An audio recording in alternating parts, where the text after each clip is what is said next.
Hello student, कैसे हैं आप सब। एक बार पुनः शिव कोचिंग क्लासेस पर स्वागत है। उम्मीद करता हूं आप सब अच्छे होंगे, मस्त होंगे, बेहतर होंगे, आपकी पढ़ाई बेहतर चलेगी। बच्चों, क्लास 12 केमिस्ट्री एनसीईआरटी में आपका चैप्टर 5 स्टार्ट हो चुका है, जिस चैप्टर का नाम है उप सहसंयोजी यौगिक, या आपको ऐसा भी मिलेगा बच्चों उप सहसंयोजी रसायन एवं कार्बधात्विक यौगिक, ये चैप्टर का नाम है। मैंने बच्चों पिछले लेक्चर में उप सहसंयोजी रसायन की परिभाषा लिखाई थी, जिसमें मैंने बोल दिया था कार्बनिक रसायन। इसके लिए मैं माफी चाहता हूं, लास्ट में परिभाषा जो मैंने बताया था वो सही था। ये अकार्बनिक रसायन की शाखा है, ठीक है। अकार्बनिक रसायन की शाखा है जिसके अंतर्गत उप सहसंयोजी यौगिक का अध्ययन किया जाता है, उसे हम उप सहसंयोजी रसायन कहते हैं। इसलिए आप लोग थोड़ा सुधार लेना, इसके लिए क्षमा प्रार्थी हूं। क्योंकि एक बच्चे ने कमेंट किया तब मुझे याद आया, हाँ मैंने वहां पे देखिए क्या होता है कि सारे सब्जेक्ट पढ़ाना रहता है, कभी कभी अकार्बनिक कार्बनिक में थोड़ा सा शब्द है निकल जाता है बच्चों, इसके लिए क्षमा प्रार्थी हूं। ओके, तो आप लोग सुधार लेना। अकार्बनिक रसायन की वह शाखा, भाई अभी हम कार्बनिक में पहुंचे ही नहीं है। चैप्टर जब हाइलोएल्केन हाइलोएरीन अगले चैप्टर में पहुंचेंगे, चैप्टर 6 में, वहां से हमारा कार्बनिक रसायन स्टार्ट हो जाएगा। तो अभी अकार्बनिक रसायन की वह शाखा जिसके अंतर्गत हम उप सहसंयोजी यौगिक का अध्ययन करते हैं, उसे उप सहसंयोजी रसायन कहते हैं। और इसके साथ हम संकुल लवण द्विक लवण के बारे में पूरा कंप्लीट इंफॉर्मेशन आपको दे दिए थे। आज कुछ महत्वपूर्ण यहाँ पर टॉपिक आप पढ़ने वाले हो। सबसे महत्वपूर्ण तो संलग्नी है, लिगेंड जिसे बोलते हैं। समन्वयन संख्या क्या कहलाता है, समन्वयन क्षेत्र क्या, ऑक्सीकरण संख्या क्या, इस पर हम पूरा डिटेल में चर्चा करेंगे। बच्चों, उप सहसंयोजी यौगिक के प्रमुख शब्दावली के बारे में चर्चा करते हैं, और आज इनको मैं आपको जो प्रोवाइड कर रहा हूं बिल्कुल अच्छे से तैयार कर लेना, क्योंकि आगामी समय में मतलब अगले लेक्चर में कहा जाए तो, हालांकि कीलेट लिगेंड इसी का ही भाग होगा, लेकिन कीलेट लिगेंड का एक अलग से सेपरेट वीडियो लाऊंगा। और बच्चों, मैं आपसे कहना चाहता हूं कि जो आपका आईयूपीएसी नोमेनक्लेचर है इस चैप्टर का, तो ये यहां से ही स्टार्ट होगा। मतलब आज का ये पार्ट 1 समझो आईयूपीएसी नोमेनक्लेचर का, क्योंकि इस चैप्टर से क्वेश्चन जो बनता है आईयूपीएसी नोमेनक्लेचर से ही बनता है, इसलिए आप लोगों को अच्छे तरीके से तैयार करना है। चलिए शुरू करते हैं बच्चों। सबसे पहले हम एक यौगिक की बात करते हैं, और एक यौगिक लेकर के हम आपको समझाएंगे कि कहाँ क्या चीजें होती है। क्योंकि उप सहसंयोजी यौगिक में एक केंद्रीय धातु परमाणु होता है, और केंद्रीय धातु परमाणु किसे कहते हैं, जिसमें इलेक्ट्रॉन युग्म ग्रहण करने की क्षमता होती है। जैसे बच्चों यहां पर मैं आपको कह दूं, ये आपका कॉपर है, ये केंद्रीय धातु परमाणु इसके साथ जुड़ा है। ये आपका लिगेंड है NH3, यानी आपका अमोनिया लिगेंड है NH3 का होल 4, ठीक। और बच्चों यहां पर आपका जुड़ा है आयनीकरण क्षेत्र SO4। हम एक एक डीप में सारी जो भी बच्चों यहाँ पे शब्द यूज होने वाले हैं, क्योंकि प्रमुख शब्द ही लेकर आए, तो हम एक एक शब्द के बारे में पूरा वेल डिफाइन करेंगे, ठीक है। तो ये आपका सबसे पहले तो ये क्लियर होना चाहिए कि हमारे पास एक यौगिक है जो कि उप सहसंयोजी यौगिक है। क्या बच्चों, उप सहसंयोजी यौगिक है। जो आपका कॉपर होता है ये कहाँ का है, डी ब्लॉक का एलिमेंट है। और आप लोगों ने डी ब्लॉक के एलिमेंट में अच्छे तरीके से पढ़ा होगा कि डी ब्लॉक के मतलब डी ब्लॉक के तत्वों में संकुल यौगिक बनाने की क्षमता होती है। यानी संक्रमण तत्वों में, या हमारे पास जो भी डी ब्लॉक के एलिमेंट्स हैं जिन्हें हम संक्रमण धातु भी कहते हैं, उनमें संकुल यौगिक बनाने की प्रवृत्ति होती है। क्यों संकुल यौगिक बनाने की प्रवृत्ति इसलिए होती है क्योंकि ये इलेक्ट्रॉन युग्म ग्रहण करने की क्षमता रखते हैं, ठीक है। जो आपका केंद्रीय धातु परमाणु वही हो सकता है जिस पर इलेक्ट्रॉन युग्म ग्रहण करने की क्षमता हो। तो जो आपका उप सहसंयोजी यौगिक होगा उसका पहला पार्ट हो जाता है केंद्रीय धातु परमाणु। तो ये केंद्रीय धातु परमाणु उसे कहेंगे बच्चों जिस पर इलेक्ट्रॉन युग्म ग्रहण करने की क्षमता होती है। आप लोगों को लिखना है तो बिल्कुल डेफिनेशन लिखते चलें, क्योंकि कुछ चीजें हम आपको बता रहे हैं, आप नहीं लिखोगे तो बाद में कहोगे सर हम तो जान ही नहीं पाए। तो ये हेडिंग लगाओ आप, केंद्रीय धातु परमाणु। क्या बच्चों, केंद्रीय धातु परमाणु यानी उप सहसंयोजी यौगिक का एक पहला भाग है केंद्रीय धातु परमाणु। आप लोग लिखो एक ऐसा धातु परमाणु जिसमें इलेक्ट्रॉन युग्म ग्रहण करने की क्षमता होती है, या लिगेंड के लिए अपने स्थान प्रोवाइड कराते हैं, स्थान रिक्त स्थान प्रदान करते हैं, ठीक है, उसे हम केंद्रीय धातु परमाणु कहते हैं। सबसे बेहतर रूप से है कि भाई एक ऐसा धातु परमाणु जिसमें इलेक्ट्रॉन युग्म ग्रहण करने की क्षमता होती है, या लिगेंड द्वारा दिए गए इलेक्ट्रॉन युग्म को ग्रहण कर सकता है, उसे हम केंद्रीय धातु परमाणु कहते हैं, ठीक। इसके साथ साथ आप जैसे बहुत सारे यौगिक पाओगे बच्चों। आप जैसे मान लीजिए केंद्रीय धातु परमाणु में हम कोबाल्ट ले लिए, ये कॉपर है, क्रोमियम है, आयरन हो गया, प्लेटिनम हो गया, ठीक है। इसी प्रकार से और कई सारे आप यौगिक पाओगे जैसे प्लेटिनम आपने पढ़ ही लिया, निकिल हो गया बच्चों, ठीक है, एल्यूमिनियम हो गया। ये कुछ ऐसे प्रमुख धातु परमाणु हैं जिनसे आप बहुत सारे उपसंयोजी यौगिक देखने वाले हैं, ठीक है। तो केंद्रीय धातु परमाणु हम किसे कहते हैं बच्चों? जो क्या मतलब एक प्रकार से प्रदान करता है, रिक्त स्थान प्रदान करता है। किसको? लिगेंड को, क्योंकि लिगेंड जो है केंद्रीय धातु परमाणु को इलेक्ट्रॉन युग्म देता है।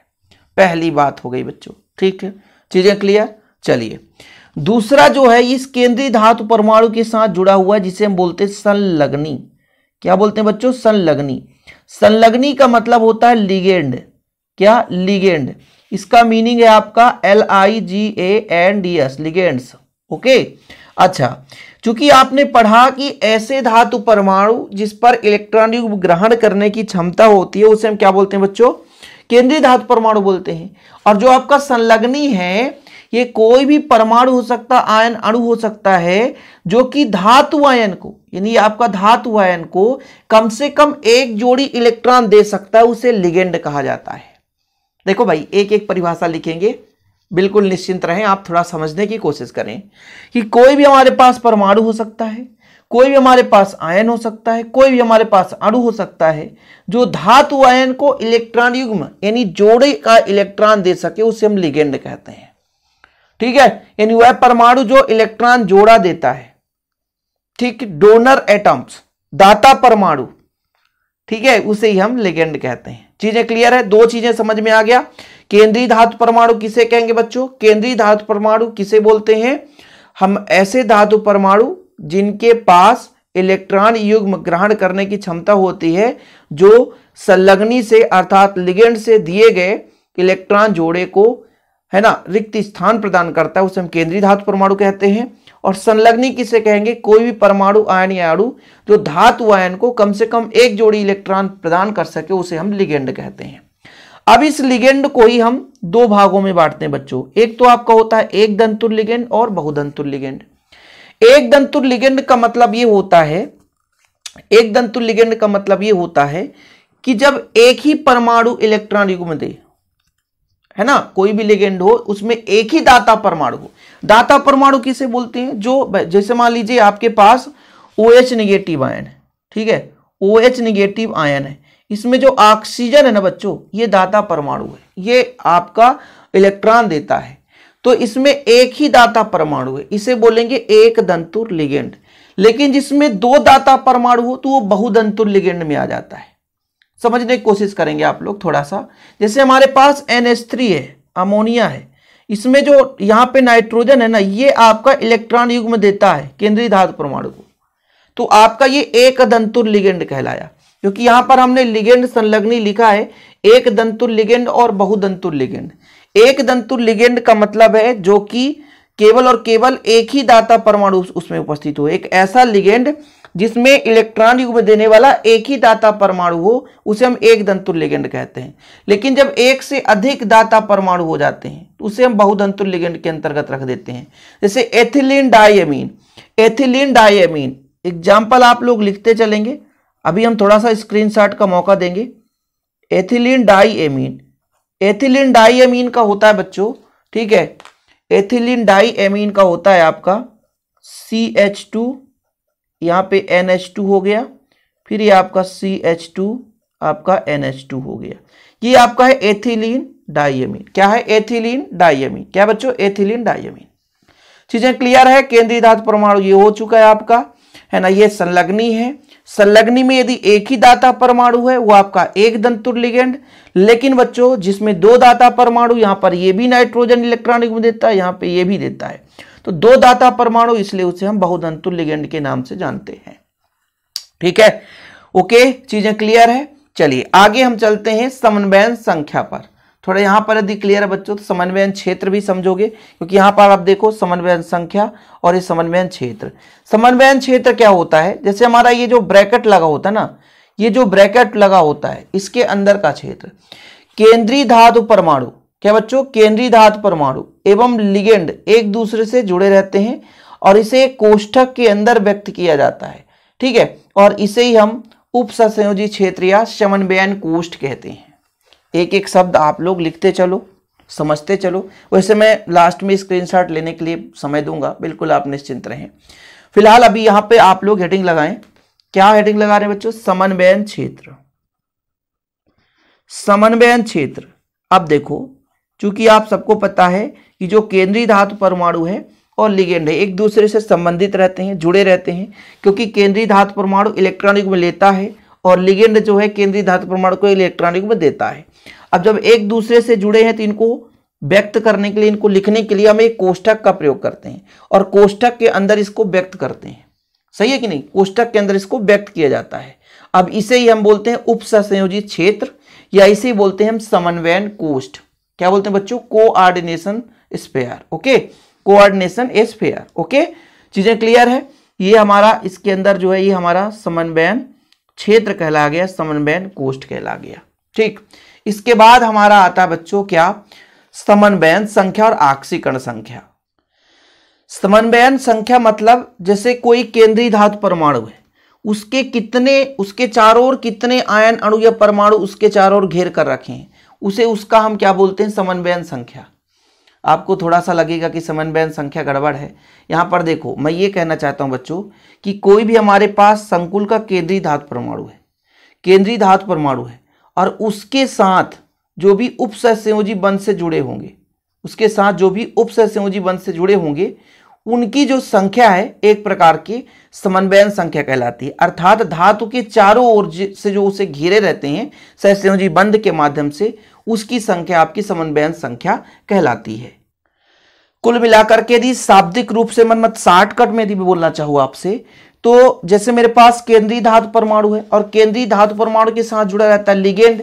अब लिगेंड कितने बंध बनाता है? एक दंतु लिगेंड की मूल संख्या है जो कि केंद्रीय धातु आयन के साथ उपसहसंयोजी बंध से जुड़ा रहता है। ठीक है, धन आयन या धातु परमाणु की समन्वयन संख्या कहलाती है। ठीक है, चीजें क्लियर है? अब इसके आगे भी डीप में आपको समझाया जाएगा। जैसे यहां पर मैं कह दूं कि आपका कॉपर है, ये केंद्रीय धातु परमाणु है, और NH3 है। ठीक है, ये NH3 का होल 4 और यहां पर 2 नेगेटिव आयन, तो ये उदासीन है और ये 4 ही बंध बनाएगा, इसलिए इसकी समन्वयन संख्या 4 होगी।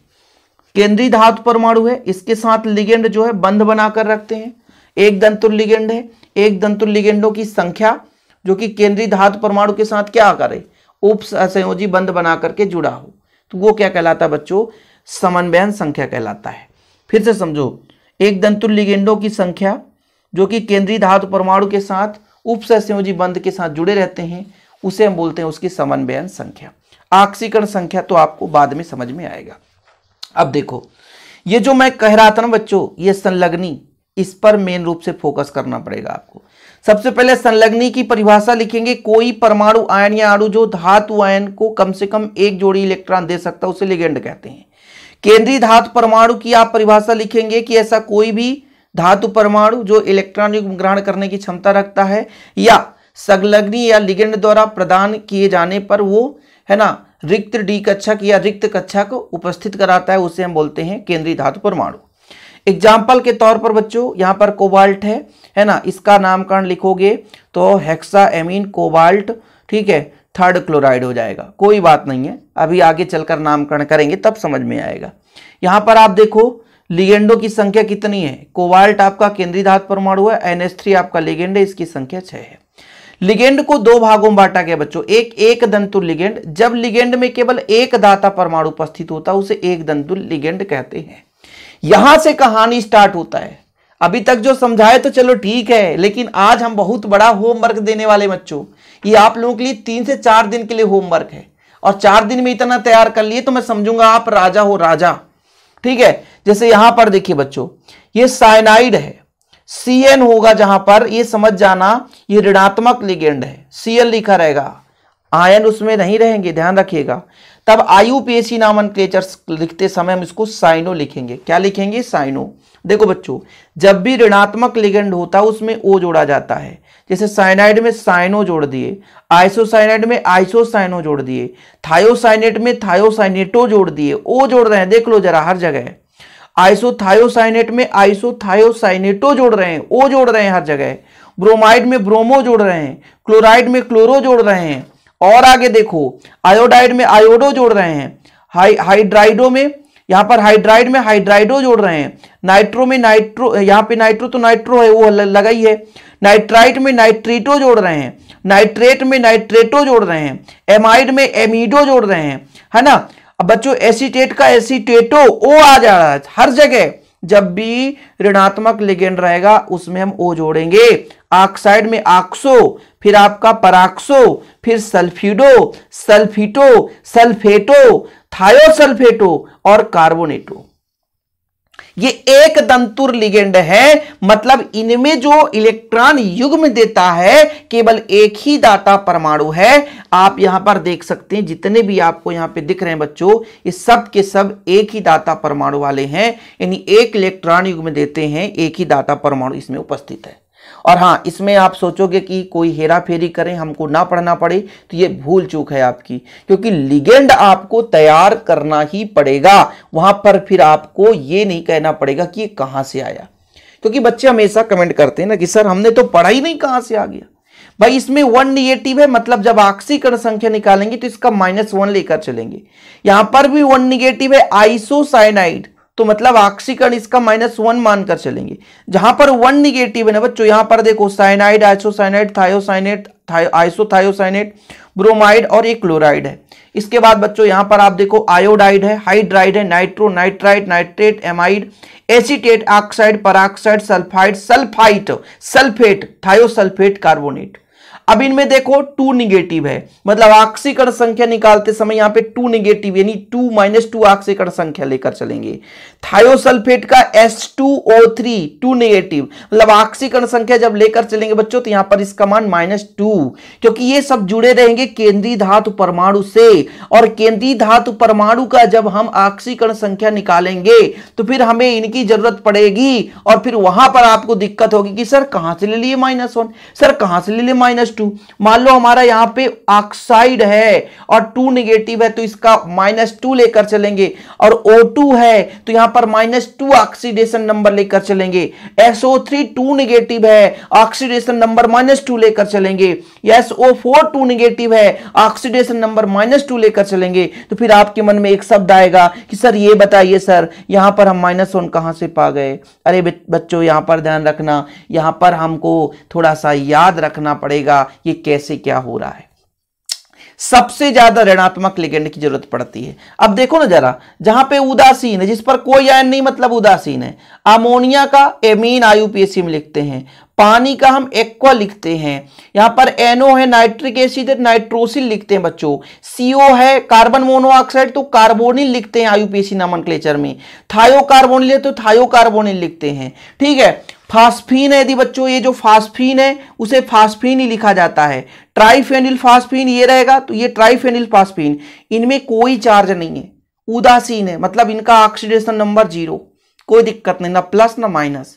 लेकिन यहां पर जो हाइड्रोजीनियम है बच्चों ये +1 है, जब ये जुड़ा रहेगा तो +1 लेकर चलना पड़ेगा। नाइट्रोसोनियम है NO +1 लेकर चलना पड़ेगा। नाइट्रोनियम है बच्चों NO2+, तो आपको यहां पे +1 लेकर चलना पड़ेगा। मतलब यहां पे जो 3 है ना वो एक दंतुर ही है, एक दंतुर ही है, लेकिन यहां पर आपके पास +1 धनात्मक लिगेंड है, ये धनात्मक लिगेंड है। बाकी ये आपके फास्फीन हो गया, ट्राइफेनिल फास्फीन, थायोयूरिया है ना, पिरिडीन, ये आपके उदासीन लिगेंड हैं। ये आपके एमीन, एक्वा, नाइट्रोसिल, कार्बोनिल, थायोकार्बोनिल, ये आपके उदासीन लिगेंड हैं। क्या बच्चों, उदासीन लिगेंड है। ठीक है, समझ रहे हो ना, चीजें क्लियर है? नहीं समझ में आया होगा, कोई दिक्कत नहीं है।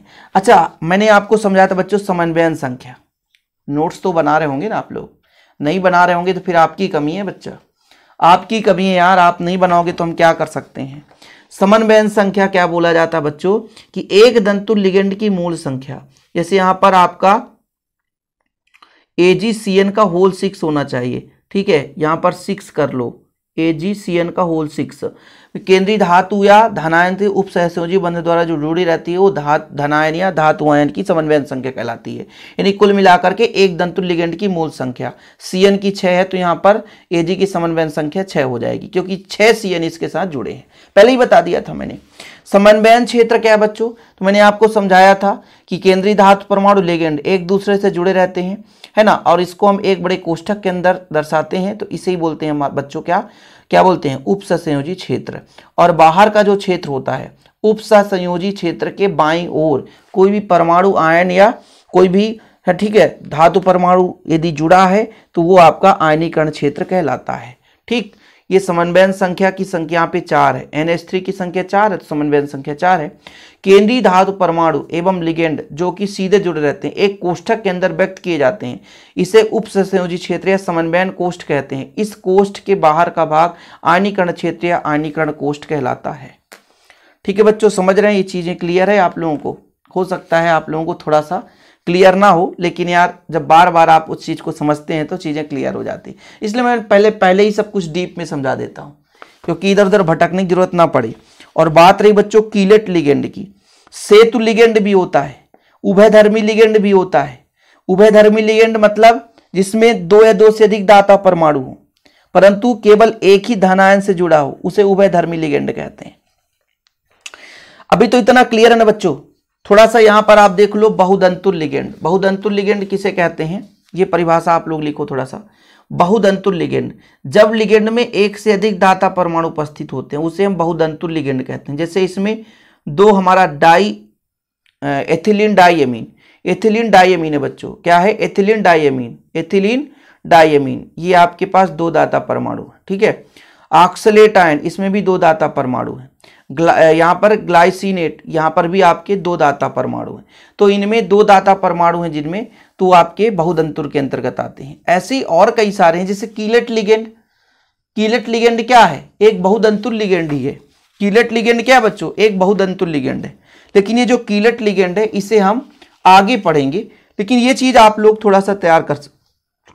उभयधर्मी लिगेंड किसे कहते हैं, इसे आप लोग लिख लें, जिनमें 2 या 2 से अधिक दाता परमाणु उपस्थित होते हैं परंतु इनमें से केवल एक ही धनायन से जुड़ा होता है, उन्हें हम उभयधर्मी लिगेंड कहते हैं। जैसे CN और NC दोनों आपके, जैसे आप CN जोड़ दो तो साइनाइड, NC जोड़ दो तो आइसोसाइनाइड, तो ये आपके उभयधर्मी लिगेंड है। मतलब 2 प्रकार से काम कर सकते हैं, SCN है बच्चों और NCN भी कर सकते हैं।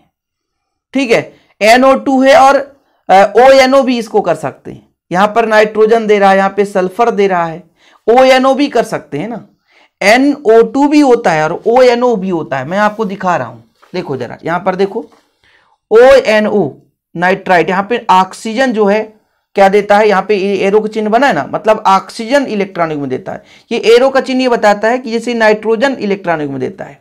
और वहीं पे बच्चों मैं जब NO2 की बात करता हूं, NO2, ONO, NO2 दोनों देखो 2 ऑक्सीजन नाइट्रोजन से बनकर बना हुआ, यहाँ भी 2 ऑक्सीजन नाइट्रोजन से मिलकर बना हुआ है। तो ये उभयधर्मी लिगेंड कहला जाते हैं, क्योंकि उसमें 2 परमाणु ऐसे हैं जो इलेक्ट्रॉनिक में दे सकते हैं, लेकिन उनमें से एक ही ऐसा परमाणु है जो जुड़ा रहता है। सेतु लिगेंड का मतलब क्या होता है, वे लिगेंड जो एक से अधिक धातु आयनों के साथ बंधे रहते हैं, एक से अधिक धातु आयनों के साथ बंधे रहते हैं, उन्हें हम सेतु लिगेंड कहते हैं। और सममित का क्या मतलब होता है, ऐसे बहुदंतुल लिगेंड जिनमें सभी उपसंयोजी समूह समान होते हैं आपके सममित लिगेंड कहलाते हैं। जैसे देखो बहुदंतुल है, इनमें समान है NH3, लेकिन इसमें आपको देखो बच्चों NH3 यहाँ पर COO नेगेटिव है, ये भी आपका इलेक्ट्रॉनिक में देता है, ये भी इलेक्ट्रॉनिक में देता है, लेकिन ये अलग आपका ग्रुप है, ये अलग ग्रुप है, तो आपका असममित लिगेंड कहला जाता है। हालांकि मैं जैसे 2-2 नंबर के क्वेश्चन आएंगे उनमें सबको ऐड करूंगा, फिर आप लोगों को परेशानी नहीं होगी, आप निश्चिंत रहें। लेकिन फिलहाल आज तो यहाँ पे परेशानी हो ही रही होगी बच्चों, ये चीजें क्या समझा रहे हो सर। सममित लिगेंड का मतलब है कि बहुदंतुल लिगेंड तो है, बहुदंतुल लिगेंड है, दाता परमाणु सेम है, यहाँ पर NH2 यहां पर देखो ऐसे लिगेंड जो उपसंयोजी भिन्न होते हैं असममित लिगेंड कहलाते हैं। मतलब यहां पर NH2, यहां पर COO नेगेटिव है, NH2 और COO नेगेटिव ये आपके असममित लिगेंड है। मतलब जैसे यहां पर मैंने कहा कि जो आपका इलेक्ट्रॉनिक में देता है वो समान है यहां पर, और यहां पर असमान है, तो असममित लिगेंड कहला जाते हैं। कीलेट लिगेंड पर एक अलग से मैं वीडियो लाऊंगा, सेपरेट वीडियो रहेगा, आप बिल्कुल निश्चिंत रहें। आज के लिए इतना ही। वीडियो पसंद है तो लाइक करके शेयर कर दें और ऐसी वीडियो पाने के लिए हमारे चैनल को सब्सक्राइब कर लें। लगातार हम आपके लिए हेल्प कर रहे हैं बच्चों, और आप भी हमारे साथ जुड़े रहें, बेहतर रूप से तैयारी करते चलें। हम आपको स्क्रीनशॉट देने का समय भी देते हैं, मतलब लेने का, स्क्रीनशॉट ले लिया करो। और यदि आपको प्रॉपर नोट्स ही लेना है हमारे से तो कॉन्टैक्ट नंबर मैं आपको दे दूंगा 9685299149। इस नंबर पर आप कांटेक्ट करके नोट्स ले सकते हैं। आज के लिए इतना ही बच्चों, मिलते हैं अगली वीडियो के साथ। जय हिंद, वंदे मातरम।